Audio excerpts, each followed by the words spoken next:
Hey everyone, welcome to week 4. Yes, it's already week 4. Just a reminder, we're building upon our knowledge week by week and asking you to do some small baby step projects along the way, and all of that's going to add up to help you be successful for your phase 1 project, which is due in a few weeks. So if you're doing the work as you learn about it as we go forward, you're going to have everything you need to put together your presentation for phase 1. So I'm going to talk to you, this is Brenda, just in case you were wondering. I'm going to talk to you about user experience, UX design from a graphic design perspective. And I think this is actually the last slide of my PowerPoint, not the first one. Oh boy, fail. All right, so let's hit it from a graphic design perspective. So there are some universal principles of user experience design that we all should be aware of because they will stand the test of time. These are not trends, which you're going to watch a video later on trends. These are not the coolest thing, the tackiest thing. These are some things that are always going to be important. The big 3 are visual grammar, language and typography, and narrative design. So what is visual grammar? I have 2 things here, visual, and simply put, everything that we create visually is combined or comprised of a series of things, points, lines, and planes. And by combining those, we make icons, components, illustrations, diagrams, patterns, words, letters. So I think all of us see this icon and we think, oh, this is a camera, take a picture. We see this and with the edge turned up and I think like new document, new blank document. So visual grammar is very important. So when you're thinking about the user experience, which relates to the user interface, as designers, marketers, and developers, we need to focus on reusing simple elements and minimizing the complexity of whatever we're doing. We need to create easily understandable interfaces. Don't make me think, right? When a person comes to your e-commerce site, it should not be a test of their intelligence. You want them to click buttons and look at things and buy things. It needs to be easy for them. So the effectiveness of any e-commerce design is going to come down to its ability to clearly communicate with the end users. And icons have a big part to do with that. So I think if we see this icon, it's pretty universally known, at least in North America, US, this is a shopping cart, right? What do they call it in other countries? A trolley or a truck or whatever. But the point is, we know what this means. We know what to expect. So icons are an easy and quick way for people to understand your information. And again, this is made up of, lines and planes and points and whatever. So common icons within e-commerce sites, and these are some that I think we all have an understanding of, but we might have some differing understandings. So I think if we see this, we might think, oh, that's a sale. It's a price tag, but probably a sale item. Newly released products. I don't know if the star does it for me. I don't know what icon says that to me. Sometimes just the words new. I think add to cart or check out your cart. A heart can be anything from make this one of your personal favorites to you like it, you want to remember it. I think this is a great icon because of the 2 chat boxes. It kind of signifies customer service chat. And again, a shopping cart, in this case, more of a shopping basket. But some very common icons that most of them on this page mean something to most people.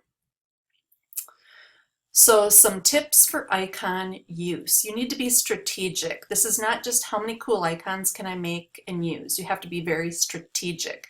So what am I trying to communicate? How are these going to be used in my overall design? Here's a great one. Would text be more effective? Maybe I should just put new, N-E-W, instead of that goofy icon of the star.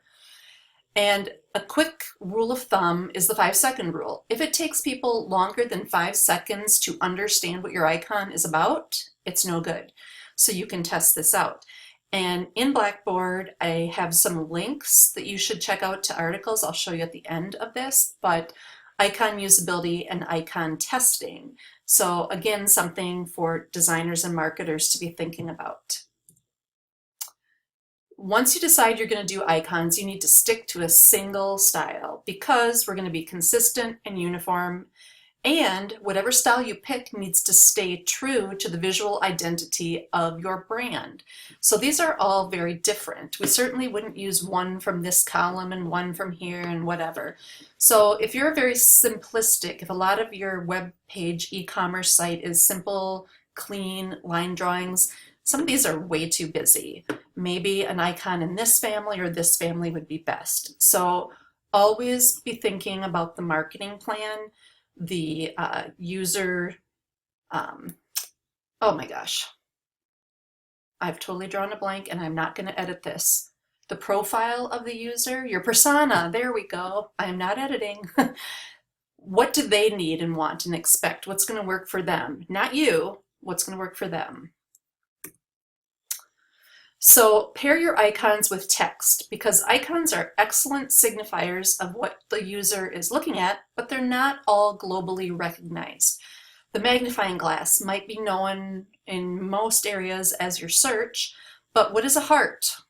What does that mean? What is a thumbs up? What does that mean? So pairing icons and text is going to help with any of these potential language barriers or cultural barriers. And if you think about it, the like button that they often will put on a website or an e-commerce site is the thumbs up, but the word like is next to it. So again, understanding your target audience. Who is your person? What do they expect and need and want? So here's an example of an e-commerce site, Warby Parker. You can get glasses there. And you can use icons to simplify the overall product pages. So it's a visual first way of decluttering your product pages. A simple product page is much more likely to result in a conversion, which means they went from a looker to a buyer, sales. So the example here is the color options that they have. So here are two options. You can see the one that's circled is the preview you're getting. If you were to click on this button, you would get a preview of another version of this glass. And again, add to cart. Notice they didn't put the little cart icon. Text was fine here, but they do have a heart, and that can be a favorite, and they're helping you with a text example or a label right next to the icon. So this makes your site clean. This is not read in real life. This is just outlined to show it to you. So it's very clean, decluttered, and it's going to help with sales. So the second topic to keep universal time-tested principles here. What is language and typography? So language is actual words that we use to communicate.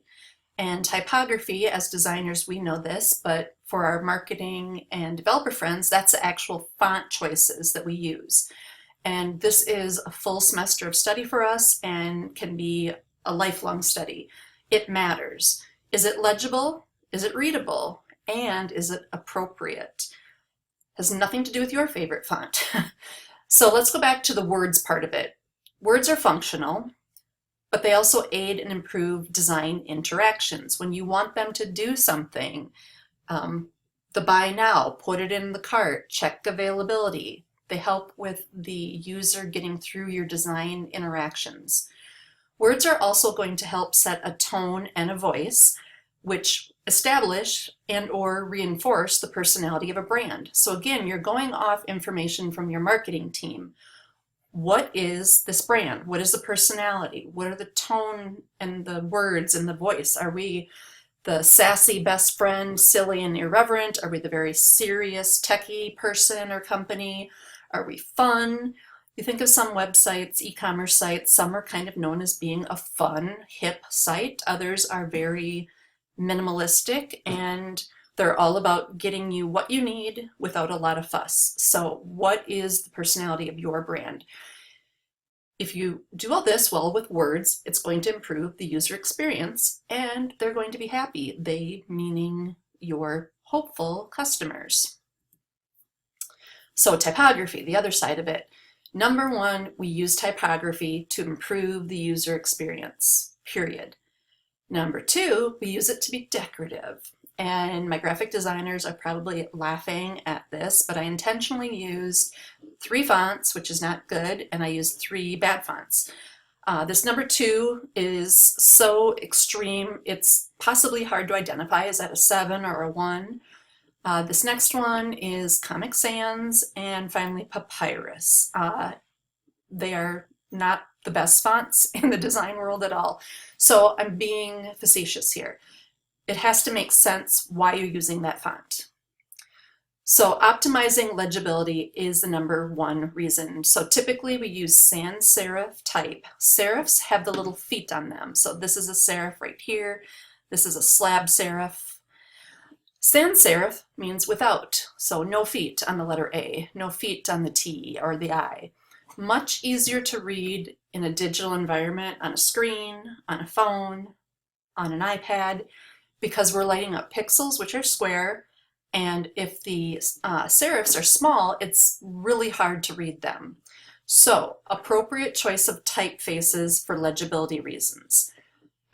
Readability also comes into play. So from legibility, these are 3 inappropriate options of fonts or typeface when it comes to legibility. Scripts are always difficult, and this is just a hot mess. So you're also going to use typography to improve accessibility. So how people see your e-commerce site. The part about it with screen readers we'll get into in a while, but accessibility is very important. And 2 big things are contrast. Well, contrast is one thing, but the contrast between your foreground and background colors. So white and black are the complete opposite in contrast. Things stand out. Light gray and dark gray, not so much contrast, hard to see, and that's especially hard for people with visual issues, so accessibility. The contrast with the text, I intentionally made this low contrast. I'm not sure if you can even read this, but there is not enough contrast for this text to stand out. White on black is the highest contrast, the most easily read, therefore best for accessibility, but also a lighter tint of gray with black type works very well. Another consideration that you should always keep in mind is color blindness, and there are several types, but the most common one, if you're using the 2 colors or the 1 color that they have difficulty seeing, your text might actually disappear. And we talk about this a lot in graphic design, and there are some options within some of the software pieces to examine things in different color blindness modes to see what your design looks like. So accessibility is very important. Also with typography, hierarchy, visual hierarchy using typography. This is completely going to improve your usability because we expect to see important things, biggest, boldest, largest, sometimes at the top, but not always. So to that example, this graphic again, you will read this first. It's on a different background, the contrast is very high, it's bold, it grabs attention. Then we go to the next largest typeface and then the next, and then we go, oh, there's something up here, and we end up here. But we tend to read from top to bottom. So think about making an outline, and the most important things have to be biggest and boldest.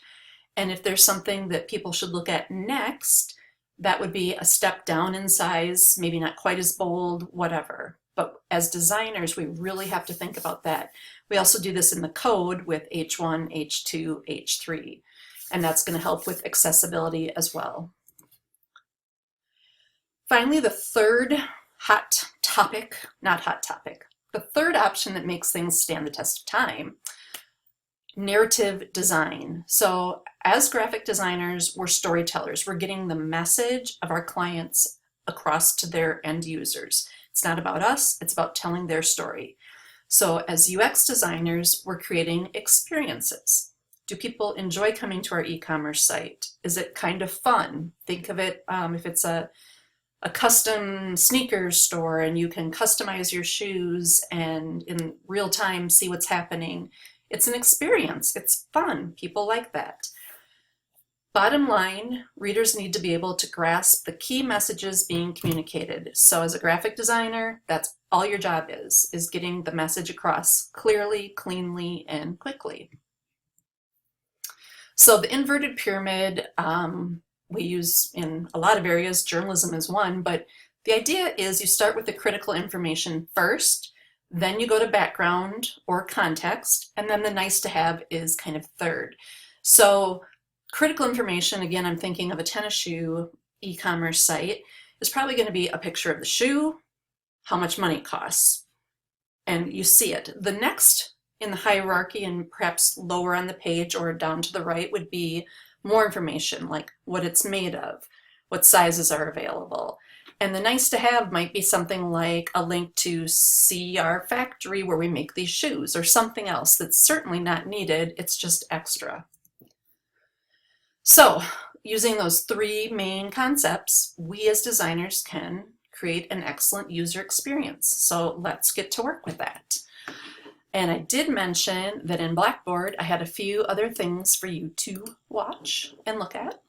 So there's a video on UX and UI design trends, and I want you to watch that. It's only 7 minutes, but remember again, trendy may or may not apply to your e-commerce site, especially based on the target market that you were given. So be careful. But watch that. And then I also have a great article, How to Use Graphics on an E-commerce Website.